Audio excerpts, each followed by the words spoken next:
Noticias Galáctica, la información clave y precisa para vos.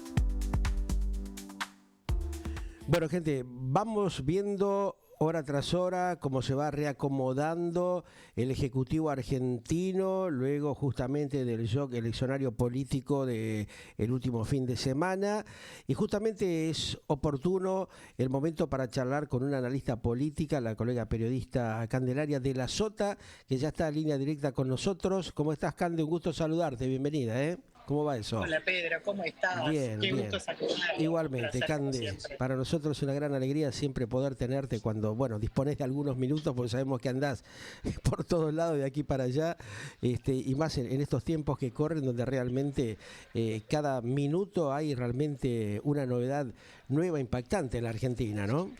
Totalmente, mira, hablaba con vos y miraba antes el dólar, que veo que el Banco Nación subió un poquito y está en 1.435, también subió el Blue Sí, en 1.395, tal cual. acercándose a los 1.400. Sí. Y la verdad es que todo cambió desde el domingo, ¿no? La elección del domingo, si bien muchos sabíamos que no había ninguna chance de que la Libertad Avanza ganara, nadie se Ajá. esperaba este triunfo tan contundente de Axel Kicillof. Y digo de Axel Kicillof porque vamos a decir la verdad, el gobernador se puso al hombro esta elección. Ujú. Él siempre insistió en desdoblar, luchó contra todos los frentes internos, ¿no? Para Claro. poder llegar al desdoblamiento.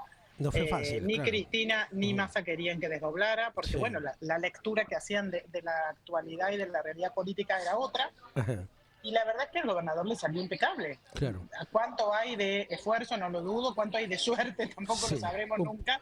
Pero lo un cierto poco de es que un poco de cada cosa, seguramente, ¿no? los astros parecen Sí, haberse alineado en su favor claro. porque consigue un triunfo de casi 14 puntos de Sí. diferencia por encima de la lista de un gobierno como el de Javier Milei, que eligió nacionalizar una elección que, a ver, nunca pudo haber sido solo una elección provincial porque representa el 40% del padrón de la Argentina. Sí.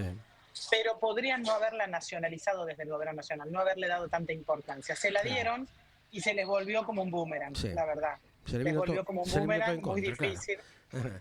Ahora, porque muchas además de todo lo que desprolijidades, ocurrió ¿no? antes, ¿no? Sí, Mirá, sí, uno mucha nota mucha desprolijidad en muchos desprolijidad. frentes.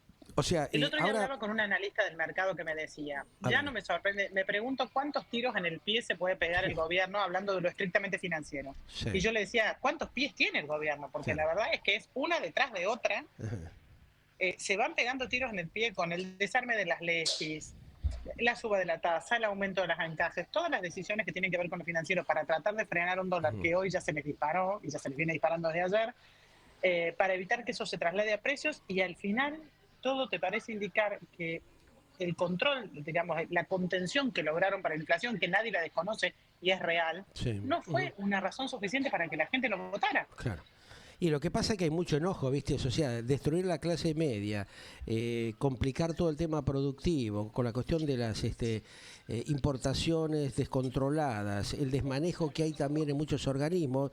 Fíjate que nosotros venimos planteando desde hace también 2 años, inclusive, yo no dejo de reiterarlo esto porque es fundamental a ver si toman conciencia cuando le acercamos una propuesta que nos habían pedido que intercediéramos la gente de distintos grupos de ONG y de fundaciones, con todo un proyecto, una carpeta con todo el material hace 2 años. Se la llevamos directamente a la residencia presidencial de Olivo, le entregamos todo el proyecto, que era espectacular porque se autofinanciaban un montón de cosas. Ni siquiera convocaron en 2 años a ninguno de los integrantes de las fundaciones de discapacidad o de las ONG para preguntarle, bueno, a ver, explíquennos cómo es esto, ¿no? Pasaron 2 años, Claro. como lo vengo diciendo, y Sandra Petovelo, la ministra de Capital Humano, con quien hablamos y le dejamos el material, jamás convocó a nadie. Y se metieron en un balurdo innecesario con todo este drama de la discapacidad, lo mismo que hacen con el tema de los jubilados, lo mismo que hacen con el tema de la cuestión hospitalaria, lo mismo que hacen con el tema universitario. O sea, descontroles por inoperancia, ¿no? Porque realmente mucha gente ha querido colaborar, muchos le hemos acercado desinteresadamente un montón de propuestas y de proyectos que tenían distintas fundaciones, ONG, para que lo vean, y ni siquiera se tomaron la molestia de verlos ni de pasarle a ninguno de los 50 asesores que tienen al Pepe ahí, que se ocupen de ver de qué se trata la situación, ¿no? Entonces, ayer, por ejemplo, yo creo que hay un poco de inoperancia y también un poco de soberbia. Claro, pero mirá, Candelaria, lo que pasa. Yo publico esto en los últimos días porque nunca dije nada para que no crean que les estaba haciendo algún tipo de presión de ninguna índole, ¿no? Lo dejé pasar, pero justamente cuando se dan estos hechos de las últimas semanas, publico este tema. ¿Y quién me pone como que lo vio? Sandra Petovelo. Me pone como que vio el comentario que yo hice en un medio de comunicación como Galáctica y otros medios. ¿Por qué no se preocupó en contactar a alguno de los creadores o generadores de todo ese proyecto que había cuando se le acercó una carpeta con todo el material? Entonces ahí te das cuenta realmente que están tomando a la gente de idiota y después se hacen los ofendidos, los enojados. Que encima uno queda mal parado a veces con gente para tratar de interceder, para ver cómo pueden de alguna manera establecer algún diálogo con material que es interesante y los tipos ni siquiera se ocupan de verlo. Entonces ahí es donde te das cuenta que hay un descontrol, una inoperancia muy triste, muy lamentable, ¿no? La verdad que sí, y sobre todo, Pedro, que yo creo que hay que ver, el gobierno como que parece no tener fin en esto de búsqueda de enemigos en todos los rincones. Claro.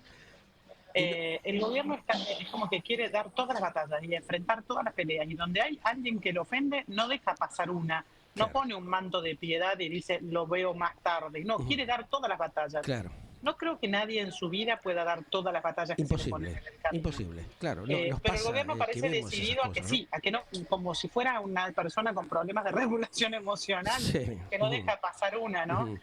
Milei tiene eso, lo hemos visto en otros gobiernos, no es el primero. Lo que pasa es que en este se suma esta situación de no dejar pasar una y buscar en cada rincón un adversario con cierta inexperiencia política que hace que esto termine siendo un combo bastante letal. Claro, que porque no hay ninguna cintura política. Fíjate que ayer, el domingo de la noche, Kicillof lo insta que le haga un llamado, y a lo que estoy leyendo es que Kicillof ya está hablando del llamado que no fue, porque no lo llamó ni ayer ni hoy. Los gobernadores les ofrece un diálogo, los gobernadores dicen, no, bueno, que nos deje de vetar los ATM, entonces después conversamos. O sea, hemos visto el papelón que hizo con el propio alcalde porteño, que le fue a dar, le fue a saludar, quedó descolocado. No se le quita a nadie. Exactamente. O sea, hay cosas que... La cortesía, la educación, las maneras de Milei han perdido todas las formas, y él en un momento creyó que esto le rendía votos, porque había una cosa de trasfondo, me parece, de autenticidad.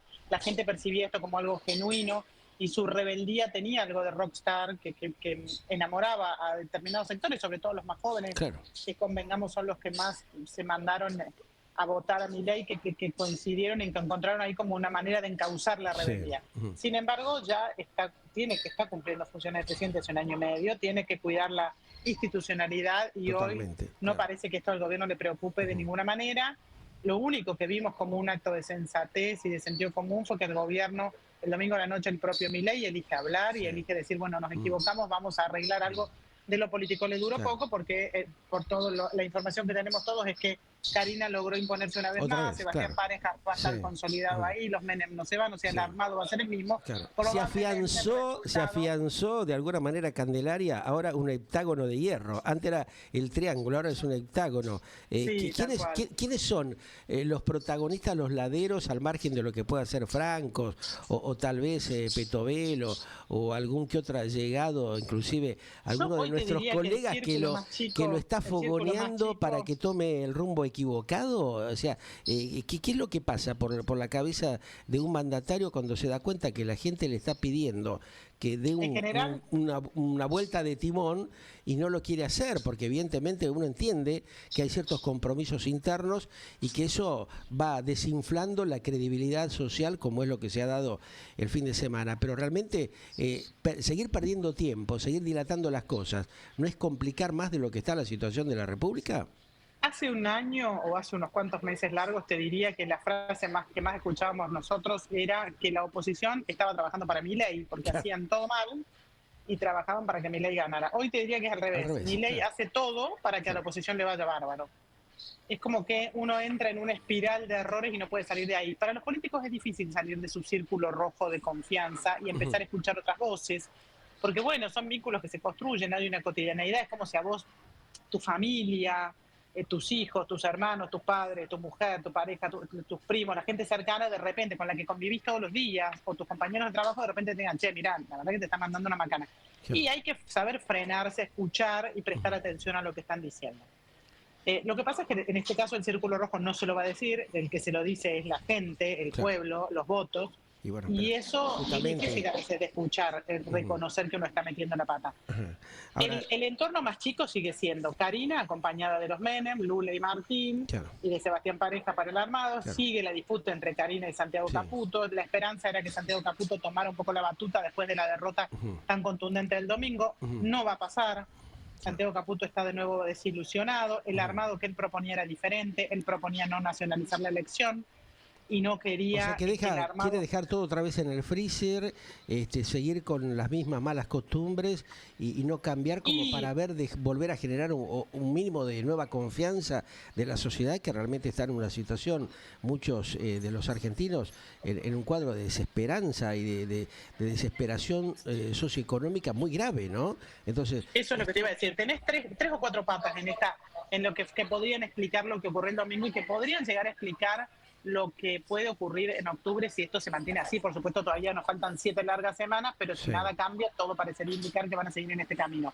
Ujú, Lo primero es la parte económica, porque evidentemente, y no se trata de que todos seamos insensibles, sino si no llegas a fin de mes, si la plata no te alcanza, claro, por más que el gobierno te ordene la macro, por más que te diga, mirá, pero no tenemos más claro. déficit fiscal, no estoy Si no invirtiendo. llego, no llego, o A la sea, gente que no. no le alcanza para Dame un pagar el poco de oxígeno, supermercado, ¿no? la luz, el gas y tuvo que Claro. cambiar a los chicos de colegio, quedarse sin prepaga, que es lo que ocurrió en una gran mayoría, no le importa si el superávit o el déficit. Claro. No estoy diciendo que no esté bien, Ujú, no estoy diciendo que haya que arruinar la macro para darle el gusto, tal cual. para arreglar la micro, no.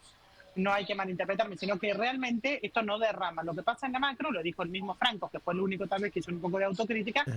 no llega a la micro de la gente, no llega a la vida de la gente, y lamentablemente eso la gente lo siente. O sea, ¿qué siente mucha gente? Y que la plata no le alcanza. Sabe que va al supermercado y que la plata del sueldo, del ingreso que tiene, le No le alcanza sirve hasta el para 15, nada. con suerte hasta el 20. Claro, Después ya es pedalear con la tarjeta si tenés la suerte de tener tarjeta. claro. Ahora, con Y uno. eso se te va haciendo una bola de nieve porque vas acumulando el total de la tarjeta, no lo puedes pagar, pagás el mínimo y ahí vamos. Ujú. Esta situación provoca no solamente un nivel de asfixiamiento muy brusco en la sociedad, en la gente, en el ama de casa que ve realmente cuando va a las góndolas de los supermercados o a los comercios de cercanía de barrio, que los precios aumentan todos los días, ¿no?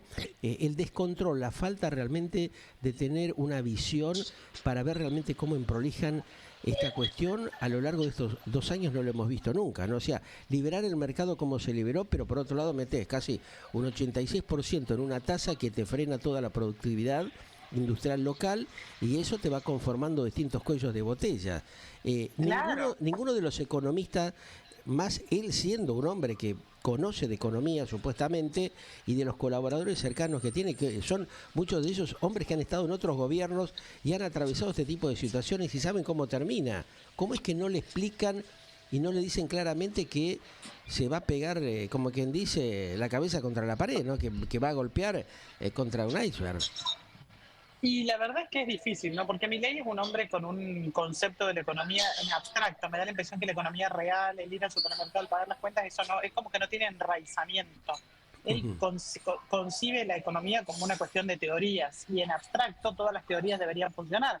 Pero cuando vos a una teoría la pones en un lugar donde hay viento de cola o de frente, donde hay componentes climáticos, donde hay una realidad dentro de la cual tiene que insertarse, esa teoría se puede disparar para cualquier lado. ajá, Entonces, Milei tiene las cuestiones como allá arriba en la cabeza, en un nivel de abstracción que después cuando lo bajás al plano de la tierra, de todos los mortales que somos nosotros, y pagamos las cuentas y nos levantamos a las 6 de la mañana para trabajar y vamos al súper y llevamos a los chicos al colegio, ujú, no necesariamente ocurre como él lo preveía.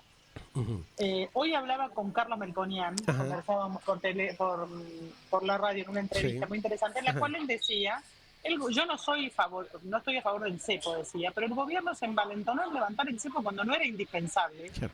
¿Para qué? Para que la plata, que los dólares que en realidad necesita el Estado para pagar su deuda, se los terminen llevando a los particulares que viajan Ese es el en las tema, vacaciones de julio a claro. Río de Janeiro o a Punta Cana. Ajá, Ahora, este Y ojo, tema... no es una crítica a quienes pueden Sí, hacerlo y pueden... lógico, pero realmente es pero un no tema era el momento adecuado para hacerlo, porque claro, no era una prioridad. espera un poco, no desangres tan rápidamente la cuestión, porque, o sea, lo que también dicen ahí dentro del mercado financiero, murió el carry trade, o que se preguntan muchos de los analistas financieros y de los inversores locales e internacionales, o aún hay, dice, oportunidades tras el salto del dólar. Esa estrategia que recomienda la Citi no es seguramente la mejor de todas, pero la contundente victoria que tiene justamente Fuerza Patria en la provincia de Buenos Aires claramente recalibró, como dicen muchos, lo que es el tema del mapa de inversiones en la Citi. ¿Cómo va a sostener este esquema que quiere a rajatabla justamente mantener el gobierno cuando sabe que tiene un montón de frentes que le están, viste, sangrando por los cuatro costados? Es un misterio por ahora, Pedro, porque la verdad es que, a ver, el gobierno tiene una cajita de herramientas que ya las usa todas.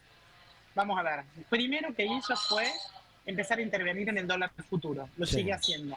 ¿Por qué? Porque él vende en dólar futuro para bajar la tendencia del dólar de acá a fin de año. Eso marca una curva y te lo hace bajar teóricamente en lo que es el mercado de contado. Segunda herramienta que usó, subió las tasas. Que vos decías, están por las nubes. ¿Qué pasa? Claro, el que tiene un pesito para meter un plazo fijo, muy contento. Ahora, el que tiene que tomar un crédito, y no estamos hablando solo de las personas físicas, sino de las pymes, de las empresas, complicadísimo, porque eso te frena la posibilidad de tomar crédito, porque a una tasa del 80%, del 75%, cuando tenés una inflación pronosticada entre el 25 y el 30, ¿quién se va a endeudar? Nadie, porque es una tasa muy alta, no sirve. No sirve para la actividad productiva, tampoco le sirve a la gente común ni para pagar la tarjeta, ya no te sirve. Digo, bueno, mira, me pido un préstamo personal, cancelo las deudas de la tarjeta, me quedo en cero. Claro. Entonces, lo que está volver a la gente, bicicleta financiera, lamentablemente, ¿no? y la gente está recurriendo a pedir prestado a sus amigos, a sus vecinos, a sus parientes, que no le cobran interés, o peor aún, los que no tienen nadie que les pueda prestar, algún usurero en el barrio, que ya sabemos cómo termina.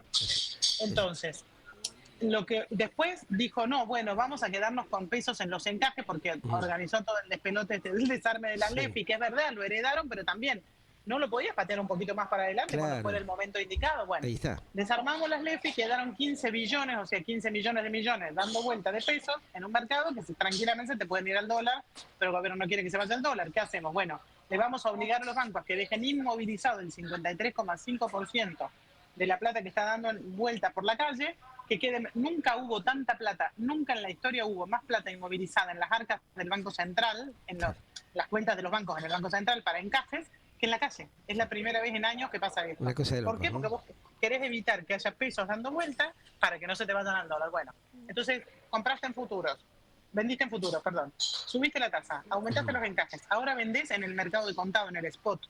Ayer dicen que 350 millones de dólares para evitar que se disparara y terminó igual en 1.425 el dólar del Banco Nacional. Sí, ahora fíjate vos también, curiosamente estás en esos 1.425, pero tenés un dólar turista en 1.865,50 y la gente igual sigue yéndose afuera. El que puede, el que está en condiciones, no va a frenar esa alternativa, como vos lo decías anteriormente. Ahora, el otro 70% de la sociedad, el que está acá y que tiene que salir a laburar, a ganarse el mango como para poder subsistir, ¿cómo hace? ¿De qué la dibuja, no? Porque el problema, Pedro, es que no es que a nosotros nos preocupe la suba del dólar porque todo el mundo pueda comprar dólares, en eso está claro lo que vos decís. El problema es que las alimenticias ya te avisaron la semana pasada, antes de las elecciones, que con un dólar a 1.400 tienen que ajustar la tabla de precios. Entonces los mayoristas ya vienen atrasados porque si trasladan todo el aumento a los minoristas no les compran los kiosqueros, los almaceneros, nadie. El minorista ya no puede seguir aumentando porque la gente no le compra, ya redujo su consumo al mínimo indispensable. Entonces, si vas a tener que remarcar precios, ¿quién va a pagar un precio más alto? ¿Cómo vamos a hacer? Obviamente se te va a trasladar la inflación, que como decíamos es el principal logro que puede enarbolar el gobierno como una de sus cocardas. Claro, o sea que no quieren ver la realidad, claramente. Se te desbarajusta todo, la verdad se te desbarajusta todo, pero bueno, hay quienes te dicen, bueno, dejemos flotar el dólar. Dejemos flotar el dólar, salgamos de las bandas de flotación. Te metiste en un berenjenal cuando firmaste ese acuerdo con el fondo ya por abril. Ahora, no es tan sencillo desarmar porque vos ya levantaste el cepo, no podés poner un cepo ahora. Es decir, levantaste el cepo para personas físicas, no para empresas, pero tampoco lo podés levantar ahora para empresas. Con lo cual, el panorama es, ¿tendrán una herramienta en la cajita de herramientas que nosotros todavía no vimos y que van a sacar de la galera? Ojalá.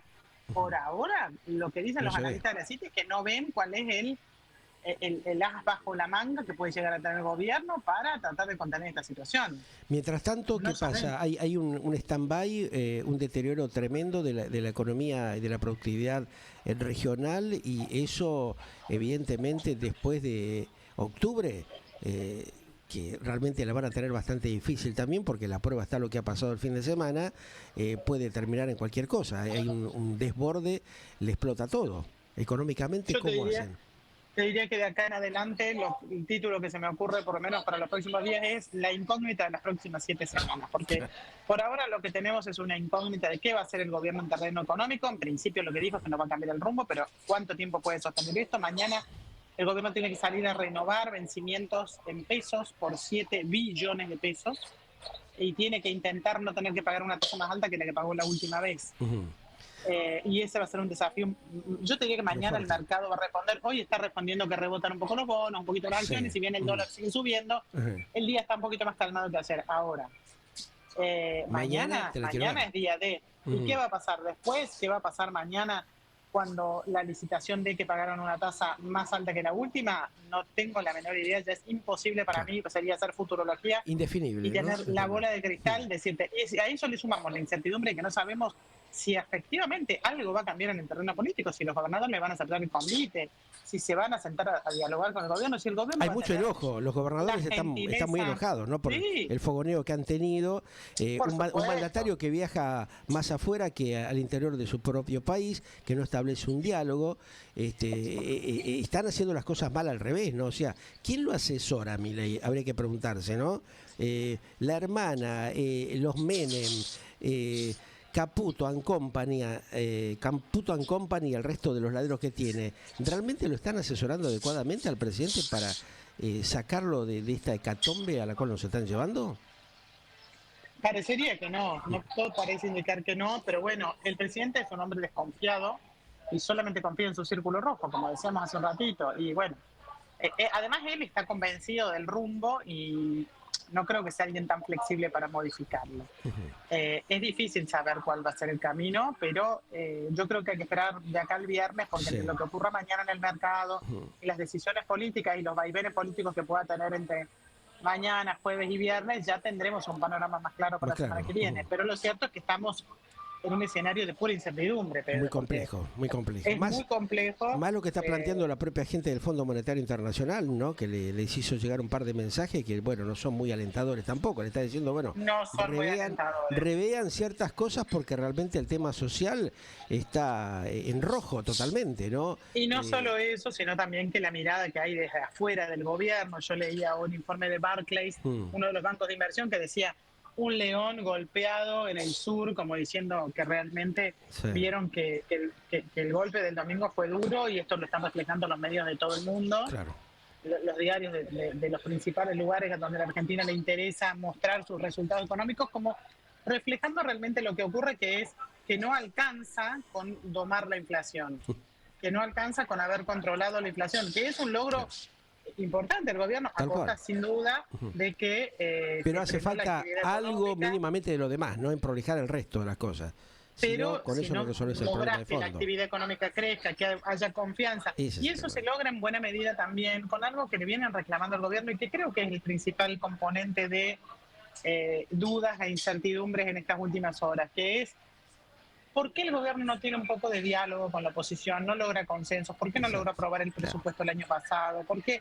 Esto es lo que se preguntan también en los mercados y desde el análisis internacional. Tiene que dejar la soberbia de lado y empezar realmente a establecer un diálogo sincero, porque le quedan 2 años y en estas condiciones realmente no sabemos cómo termina, cómo sigue la situación, ¿no? Muy complicada. Muy difícil. Gracias, Cande, te mando un gran cariño y estamos en contacto en cualquier momento. Muchísimas gracias, un placer grande, como siempre, gracias. Igualmente, gracias. Candelaria de la Sota, periodista, analista política, un poco, usted la escuchaba, ¿no? Con absoluta claridad lo que se está viviendo en estas horas, lamentable y tristemente, en la Argentina. Ya volvemos.